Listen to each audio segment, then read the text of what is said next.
Join Tim and Kristina Madden, co-founders of Executive Career Upgrades, on their podcast, the Executive Career Upgrades Podcast.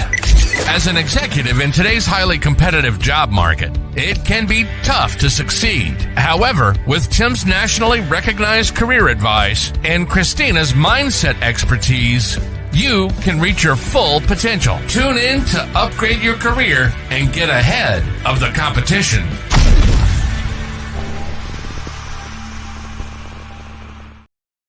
What is up, Kristina? How's it going? I forgot. I did not post this in the chat. Hold on. Hold on one sec.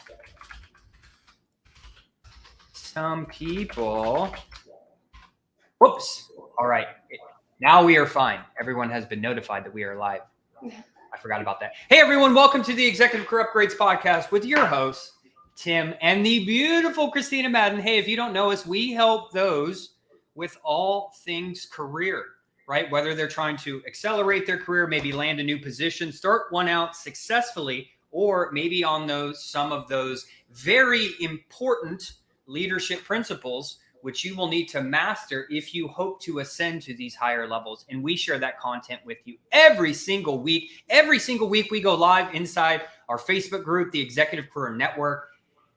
Over 11,000 people. Hey, if you're watching the ECN right now, say hi in the comments. We are watching the comments for our friends over on LinkedIn and YouTube as well. And of course, you may be listening to this later on iTunes or Spotify, or basically everywhere on the internet. If you are listening, do us a favor. Leave us a review over on iTunes or Spotify, or share this with a friend. There is so many people dealing with this situation right now. So I'm glad me and Kristina have the time to cover this for you, because we just got some great tips. Kristina, before we get started, I got 3 more things. And then if you have anything before we get started. But the first, hey, we have some exciting news. My new book is going to be available probably early next week. And I'm super excited. Guys, we have this at a discounted rate. I believe it's like $5 for the first 100 people that buy it. But if you want to take a deep dive into a lot of things that I know around career, how to get the new job, why it's important, the exact strategies you need to do, hey, I'll drop it on the podcast, the link next week. But I'm super excited to share this information with you. The next thing is we have many resources that we want to give you. And the good news is, hey, we are updating our website, execupgrades.com, with a tremendous amount of free resources. So maybe you need, free and paid resources. So whether you need resume templates, help on an interview, handling objections, whatever, we're updating our website to provide you with some more information to help you in your career. So I'm very excited about that. The last thing is, of course, if you ever need help in your career, go on over to execupgrades.com/podcast and schedule a call with our team. Kristina, anything you want to go over before we get started today? No, my book will be trailing right behind Tim's. Tim's book is all about the discipline and the ins and outs of the job search. And again, why is that important? We've been talking a lot this week about purpose. Okay. How do you discover your purpose? And much of that is done through your life's work and the character that you're looking to build within yourself. So Tim is going to uncover a lot of that in his book. Yes, sir. Do you have something to add to that? Yeah, let's definitely talk about that. Guys, before we get into our topic today, just so everyone knows, if you're not, if you didn't see the title, right? We're talking about navigating career transitions. But before we want to do that, I want to share a couple things with them on, hey, we're always absorbing information. How can you possibly get better without 2 things, new information or taking action on what you already know? It's pretty much impossible. But what's really strange is so many people struggle with purpose all the time. Like, Kristina, what am I meant to do? What is Tim Madden meant to do later? Right? Do we continue growing our companies? Do we do something like, what is our purpose? Right? What are other people's purpose? You've been in marketing for 20 years and now, or tech or whatever, like, what's your purpose? And we finally figured out, hey, we're here to share it with you the first time ever to tell you what your purpose is. Are you ready, everybody? What is your purpose? I learned it, man. Finally. Your purpose is to become the best version of yourself. Probably one of the most hardest things you'll ever do in your life, but that is your purpose. Your purpose is to live up to the person that you know you can be. Now, maybe we do a little exercise for a minute and say, what does that person look like, man? Is he in shape? Is he big? Is he small? How much money does he have? She have? Does she contribute to her community? Does she pour into other people at work? What kind of a person do you want to be?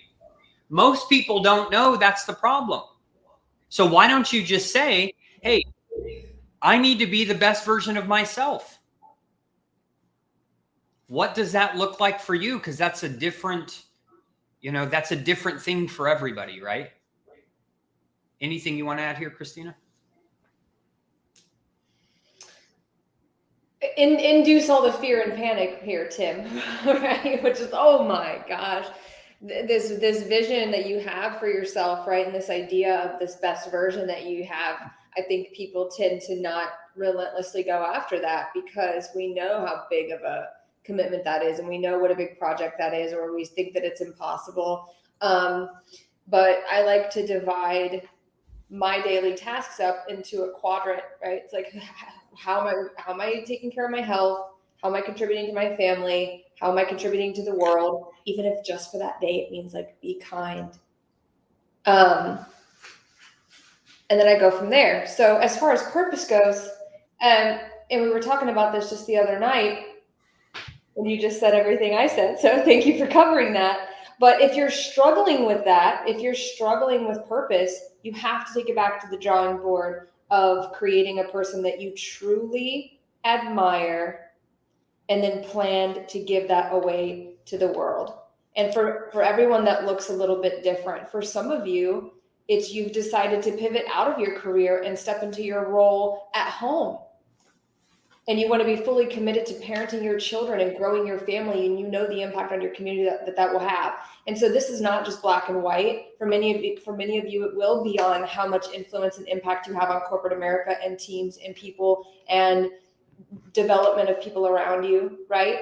But you sort of have to fearlessly give yourself permission to explore these different areas of your life, right? The more you build this person and add to this person that you know you can be, what begins to happen is areas of opportunity begin to open up because you're not ignoring everything in your life, right? You talk to people who have quote unquote made it and they're wealthy and whatever, and you're going to hear them talk about it's not about money, right? It's about having the network and the relationships and the body that you want and the impact that you want. You can't ignore any facet of this in order to begin to tap into your purpose. We obviously should do a whole podcast episode about this, but you really can have it all. What if I told you guys that? It's like, but I'll tell you what your biggest problem is. Anyone know what it is? The one thing, man, the one problem in there is you. That's kind of funny how life is, right? Like you're the problem and the solution if you choose to be. Food for thought. Let's get started with today's topic, Kristina. All right. Hey, navigating career transition, proven strategies for executives. What this prompted was someone asking me, no one's hiring in my niche. Hey, I'm really niche, right? What do I do? No one's hiring. No one is hiring, so I don't know what to do. And before we do kick this off, you guys know in the beginning of most of these podcast episodes, I preface the topic with mindset, right? And mindset is what's going to get you in trouble here with having racing thoughts of my niche isn't hiring and I'm too old and I'm too young and whatever. Or maybe you've let yourself down on discovering some of your purpose. And so you're already in this ugly place to begin with. So if you're going through a career transition, back to the episode title, navigating transitions, just like any transition in life, it's how you think about it that's going to either open opportunities or your opportunities will appear to be capped. This is how we start to discover our self-limiting beliefs. So if your thought is I'm going through a job transition, or I'm unemployed, or I got let go. I work with our clients every week on this. You would think working, right? I'm just going to say it, with directors, VPs, and executives, you would think in your mind, when someone is so achieved on paper, that they're not struggling with these thoughts. This doesn't even make any sense, right? But it's just how we work as humans. We're like indoctrinated to believe these things, these limiting thoughts, because we have to blame something other than ourselves. So every week we're looking at our thoughts of when you think about being in a job search, what is your thought? Well, I'm unworthy. I failed. I'm not good enough. I gave up. And if you're not brave enough to look at those thoughts, you're spitting out things like, no one's hiring in my niche. I'm too niche, too old, too young, too black, too white, whatever. Okay. So we have to slow down and think, okay, what landed us here in that chaotic thought pattern, and start to plug in some new thoughts. Okay. How do we get excited about the career transition? And maybe you can't jump to excitement yet, but you can at least get yourself to a place of neutrality of like, okay, I can be excited that I'm coming up on a transition. I can get excited and open to the possibility that my niche is like full of opportunity just waiting for me, and that I'm blessed to be in a niche and understand how I can impact this niche. Watch your thoughts here as we go through some of the ways to navigate this, because that is going to be what stops you from being able to implement anything that we're talking about, is your belief about the transition itself. Yeah. And everyone thinks they're the only person. They're the only person feeling this way. Say like you know that you have to make a transition for whatever reason, right? A lot of people think like it's just happened to them, or why do I think this way about myself sometimes? Let me be the first person to tell you, I don't know if you ever scour the internet over highly successful people and follow any of them, but I will tell you, a lot of them have days where they are not feeling well. So the first tip I have for you is you get what you put your attention on, which is what Kristina's kind of talking about, right? What are you putting your attention on? Are we putting it on all the bad stuff, all the reasons it's not going to happen? What do you think we're going to get thinking about that every single day? Probably more of the same, right? So remember, you get what you put your attention on. If you think it's never going to be possible, no one's going to help you, etc., you're absolutely right. With that attitude, who would want to hire you at a senior level for any role? Probably nobody. And for some people, so Tim just said, hey, you're not alone in thinking this way. For some people, it's very healthy to take that thought and plug that in. So when your brain goes, my niche isn't hiring, I'm so scared, I'm unworthy, I failed, oh my God, I'm so stressed out. Plug in, I'm not alone. I'm not alone. And that alone will change your frequency. It will change the way you see the world, because the world is as you see it. Okay. So if your world and your brain is telling you one thing, understand that is going to be your full-on experience in the job search. So nothing is more important than changing this. Hey, I'm not alone. Hey, I'm not alone. Every morning, I am not alone in this. I am committed to getting curious about how I think about this transition. I am committed to thinking bigger. I am committed to discovering my purpose, like we talked about. I'm committed. Just a decision on this before you dive into it. We're going to go into some things. We're diving in now. But understand, you cannot dive into it with this much limiting information in your mind, or you will get nowhere. As you embark on anything new, what is the first step, right? Anytime you do something new, we have to, of course, self-reflect on our experiences that led us to this moment right here. And then we need to just start to develop some goals. As you notice, it always goes back to goals. So what is your goal now? Are you moving from marketing to sales to ops, from fintech to SaaS? Like, what is your goal? Have fun here. Freaking targets and goals are fun. If you're already daunted at the idea of setting goals, we're in trouble. How can we get excited about new targets? Yes. So when we talk about goal setting, you need to start thinking about this. And if you don't know what the goal is, that's number 2. Okay. But we got to start thinking, hey, I need to make a transition. I'm trying to figure it out. Here's my skills, my strengths, my values, what I stand for, some of my long-term goals. What motivates me? What am I passionate about? this self-reflection initially will help kind of align where do I potentially see myself going? If you have no idea, like lots of the people that work with us, some people come to us with 20, 30 years experience saying, hey, I don't know what I want to do next. That's okay. I just had a conversation with someone yesterday who's in one of our programs who said, hey, Tim, I am a sales leader who's been very successful, but I don't like my market anymore. I want to do something else. I know there's lots of potential, but I don't know where to start. And I was like, hey, why don't we connect you with 3 other sales professionals in different markets who've got hired this year to get their perspective on how Microsoft does it, how a large scale construction company does it, how a financial services company, right? So basically my point is tip number 2 is research and exploration, right? Who do I maybe need to connect with who's in an industry that I may be interested in? How can I gain more of a deeper understanding of the market trends, the challenges, and the opportunities in that market as I'm networking with professionals? Because here's the good news.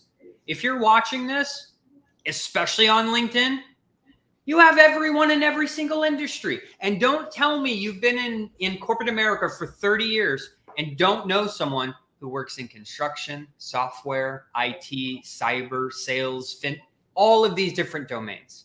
You absolutely do. You know more people than you think you do. And if you're still not sure, you can purchase LinkedIn Sales Navigator. You get 2 months for free. You can easily log in there and say, who is everyone that I'm connected to in sales who's a VP? Then you can even search by industry. So you can actually search, if you want, who you're already connected to on LinkedIn in those roles. If I'm going somewhere I've never been before, how are you ever going to get there? Maybe the first step would be a conversation with someone who's already there. And I really want to commend that person too for putting like happiness and alignment before going full force ahead into just the comfort zone, right? So you'll notice the person said, hey, I don't want to, I'm sorry, but I forget what market you said, if you even said it. But when you're going through a transition, guys, let's not forget that happiness begins to deteriorate if you're not in alignment with the mission, if you're not in alignment with the role, the organization, the job itself. And some people are so quick to want to stick with what they're comfortable at because those limited beliefs. So during this self-reflection part and this exploration part, you're given an opportunity to make a decision on what you're actually going to pursue. And it really, really does need to be based on like your life by design. Okay, so fulfillment, values, all those things Tim is talking about. And for those of you, again, who have no idea what you're targeting, I recommend that you look at this like an investor, right? So you want to pick an industry, not a job. Pick an industry that has an ROI and build your excitement and alignment and design from there. But furthermore too, hey, I don't know what happened in like 2023, but I'm seeing each year for some reason that people are less and less excited to actually learn new things. And I don't know why. Guys, that's no one who's successful. People me and Kristina follow, right? They're already wildly successful. They have everything you can potentially think of. And you would be surprised, for one instance, Grant Cardone, who already owns $4 billion or $5 billion of real estate, he still goes live on social media every day saying, you aren't going to believe this. I just found out something new. And he's super excited to do that. So I would ask you, are you excited to learn? And if not, why? Because remember, that's your number one purpose in life, right? To increase your capital to all things: career, life, relationships, community, maybe faith, right? So number 1, too, when you're starting to think about it, get excited. Be excited to learn new things because remember, you get what you put your attention on. So if you want to sit and say, oh, my niche is whatever, no one's going to hire me. Oh my God, there's no way I could make it to another market. And I don't want to learn something new. For anyone listening that has access to our comments on LinkedIn or Facebook or whatever, tell me good afternoon, Michael. Good afternoon to everybody who said good afternoon and hello listening. What do you think the reason is that people are not as excited now about learning new things. Now, I'm fascinated to see this decline as well. I'm like, what is going on? Makes me feel really, really smart. I'll tell you guys that, because I'm like, oh shit. I'm like, oh snap. Don't mean to be cursing. I'm like, I am learning something new like every minute, that I can. So I want to know like what you guys think is the drop off. Is it the narrative in the news? Is it just people are getting depressed, scared? What is it? Because we cannot live in that place and expect to be able to do anything that you guys hear on these podcasts. That's what we're so deeply concerned about, is the way people are thinking that's holding them back from doing what they want. That's what we're seeing.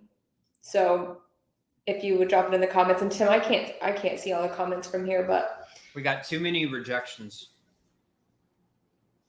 Too many rejections from looking for a job. Well, listen, that plays right into this topic, and most of our topics that we talk about here is how we think about what we think rejection even means, what they are. We might be talking about all of those emails that you get, sorry, but no thanks, sorry, we moved on, sorry, we went with a different candidate, whatever. We have to get to a place where we are so certain that has nothing to do with the value that we bring. And I know that's very, very difficult. Very, very difficult. But we know that these decision makers or HR recruiters, whomever it is that you're working with, are moving so quickly that you're likely playing a numbers game. And in a numbers game of any kind, whether it's Russian roulette or your career search, you're going to get a lot of no's. You're going to get a lot of no's in sales. You're going to get a lot of no's when you're embarking on a new journey, like I'm doing real estate. It's no, click, no, click, no. And I'm just like, made a claim, this is what's happening, period. So I'm okay with that. So what are the rejections and how are we thinking about them? That's your only way to become disconnected from the discouragement that comes along with that.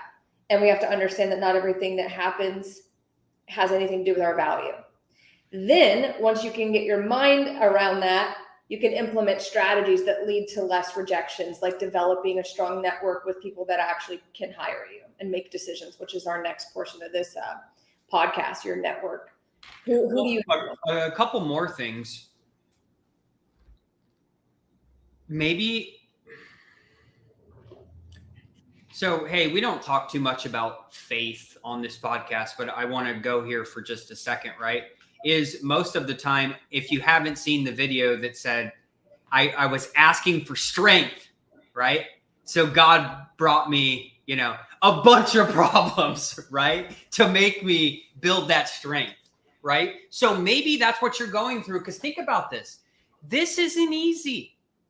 You are going after, if you're in a job search right now, getting some rejections, what you're doing is not easy. You're going after everyone else who potentially has the same background as you, has the same education, has the same accomplishments, right?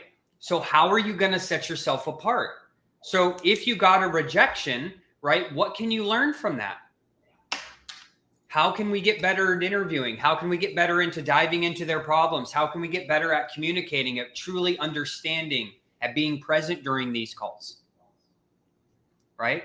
But I would tell you that, remember, if you haven't heard me say this before, you should not get every job you go on. Does that make sense? If you did, you're likely targeting too low, right? As well. So rejection is a part of the process, right? How many people met their wife when they were 16 years old, never dated anybody else, never got dumped by a person, never had to break up with someone in their entire life? That's like less than 1% of people. Fear of failure?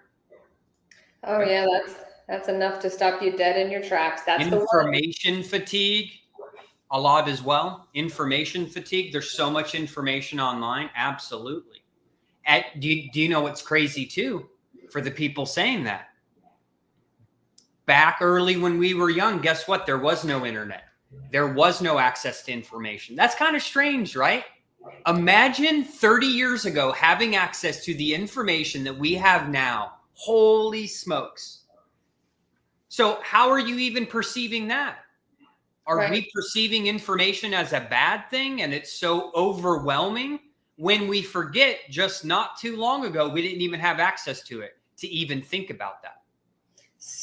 Anyone thinking that, I really challenge you to flip that to I have an abundance of information, which then leads me to almost an impossible chance of failure because there's so much information. However, for those of you who are feeling like you're fatigued, my guess would be that you're just opening your phone and you're scrolling and you're getting lost in a lot of hours of information that are not serving you. So you have to figure out, where are your sources of information? What information are you after? And then begin to manage your time around that. Okay. And then the quality of content and information that you are consuming. So hopefully you all are building a great algorithm on your social media. The other one too I wanted to cover is he's talking about recruiters and hiring managers only looking for that niche person. Scott, absolutely. I completely agree with you. As a recruiter or HR, they have a set specific stuff. And if you don't fit in this box, they likely will not talk with you. That's why we know that in 2023, to get a job at a high level, you have to network and collaborate or get a hold of people that can actually hire you. Whoever, I know we say the decision maker or hiring manager or whatever, because can we all agree that no one's going to understand more what they need than an actual hiring manager? I was a recruiter for a long time. I didn't know everything about technology when I was recruiting it. I didn't know anything about sales. So recruiters in HR have a very difficult job of trying to vet people when most of the time that is not their jam. You know what I mean? That is not their domain. That is not their experience. They have not been a seasoned sales leader at a Fortune 500 company. Which is why I say be very careful with how you think about rejections from HR recruiters and mid-level management. You guys know a lot about those roles. Tim just said it, right? They're moving fast. They don't know a lot about what is actually needed. And they have a checklist. Yeah, if you don't have everything on the checklist, they're probably not going to talk with you, which is why we have to get in front of those people with those current needs. That's a whole different conversation though. Let's move along with transitioning. So we got, hey, you need to self-reflect. You need to initially set a goal. It can be vague to start. Hey, I'm transitioning markets and my current goal is to design them. Okay. It's to design what market I'm going into. That is my first goal, Kristina. I know I want to make a move, but I'm not sure what market. Hey, that's an okay goal to first have. It's not as clear as I'd like it to be, but that's a good first step. Okay. Next is research and exploration. Maybe we have to reach out to people we know in these markets. Maybe we need to reach out to people that we don't know. But I do know most people online are open to sharing their perspective. Meaning, hey, Kristina, I know you've had a successful sales career. I'm thinking about transitioning to sales. I've been in marketing for a long time, but hey, would you be open to sharing your experiences doing this at IBM? Most people will say sure. Okay. Most people will say sure if you approach it the right way, which is the next thing. Hey, you got to have a network. Consistent weekly reminder, you have to have a network. You have to continually build a network. How can you get somewhere you haven't been without a team helping you? Right? So we have to leverage our existing network and proactively reach out to individuals currently in those markets who can offer guidance, right? And we do that in a variety of ways. Check last week's podcast because I went into it in detail. But you need to have mentors and guidance throughout your career. So for those of you feeling like you're on information overload or even in your head about reaching out to people, just remember this would be like the ideal information to go after, right? So instead of Googling and researching and falling into all these different videos and getting on overload, like, oh my God, no, focus on one thing, one person. So you could reach out to somebody and say, hey, so-and-so, I'm on a really similar journey and I see that you've achieved X, Y, Z. How did you do it? Like, you guys got to understand, like, this is how relationships are built. They're built from, curiosity. They're built from being bold. That's where it starts. That's where some of my best relationships started. But with that being said, are you currently positioning yourself in the best way possible so that Kristina wants to have a conversation with me? How do you look online? How do you look on LinkedIn? Do you have a blank profile? You got no banner? You got no accomplishments? You got maybe looking like a scam or something? I don't know. Kristina, you going to talk to me then? I got no picture, no data on my profile. No, that's why next on my topics here is make sure you have your brand dialed in. Don't let this scare you so much that you have to think that you have to have this perfect before you start doing outreach. Don't get too so freaked out that you don't do anything. Just make sure you have, even if you don't do what we're about to tell you, which is updating your brand like right away, just make sure you have a decent looking picture. You have up-to-date work experience on there, and that you can be, proud of what's on your LinkedIn profile when you do some outreach. Again, no perfection.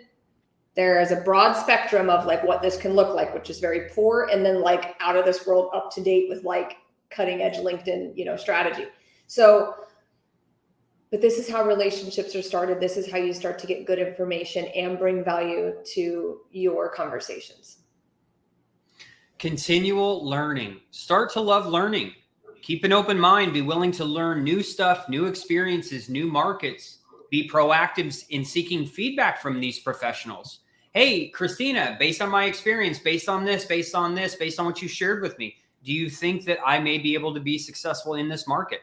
Probably a good question, right? Stay updated on the industry trends and changes. And engage. Don't freak out when they say no. Actually, I don't think you will be. I giggle, but don't freak out. You have to learn how to take feedback, right? For what it is, take what you need from it and move on. So not all of these conversations are going to be perfect. If somebody doesn't respond, it doesn't mean that they're ignoring you, so on and so forth. Be very careful about what you get in your head about this networking and branding piece. And hey, career transitions are very challenging. Whether you're going after another market like a career pivot or staying in your current one. And setbacks are common, right? That's what happens. I think people set, Kristina, unrealistic expectations. Like they think I'm just going to convert every interview, talk to everyone, and everything's going to go seamlessly. Does that happen at your work? Did that happen at your last job? You just rolled out a new plan and everything went according to plan? Everyone did what they were supposed to. You stayed under budget, above the timeline. Does that frequently happen? Typically not, right? So know that setbacks are common, but it's easier if you already, right, like already know it's going to be difficult.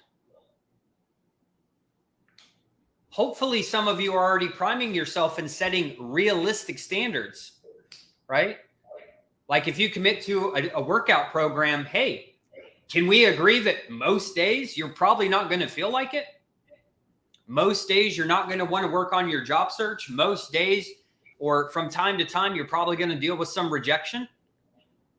If you set it early on and know that, hey, this is just a part of the process, I can detach from the situation a little bit and not take everything so freaking personally, right? Which most people do. What did we hear last night? So heard somebody say unsuccessful people don't take action because circumstances are not ideal. Oh, yes. I remember this one. This was so good. But the most successful people always take action because they understand that circumstances are never ideal. Say that one more time. Repeat that for me. Please, please, please.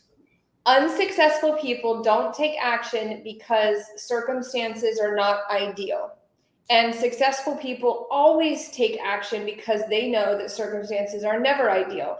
And what that means is that if you're sitting there waiting for everything to go perfectly and you want the job search to go perfectly, and if it's not going perfectly, you collapse, you have to already go into it knowing that the circumstances within the job search are already going to be less than ideal, and you're taking action anyways, right? This example, I'll just go ahead and tell you guys, like if you've been considering doing this program, some of you might have even talked to our team before, and you're like, well, I don't have the money, I don't have the time, I'm kind of scared to leave the current job I'm at, so I'm just going to wait it out, or I don't think anybody's hiring.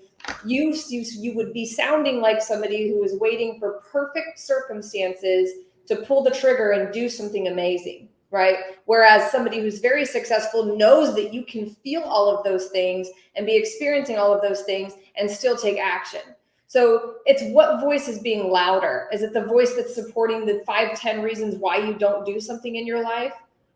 Or is the one reason why you should loud enough to quiet all of that other chaos? I'm glad you said that, because I want to give you a situation, everyone, and we'll wrap up with this after I go through the points. But, I was at a friend's house a couple years ago, and her father was there, and her father's this big investment guy from Morgan Stanley, just extremely successful. Like, this guy's had so much success, it's ridiculous, right?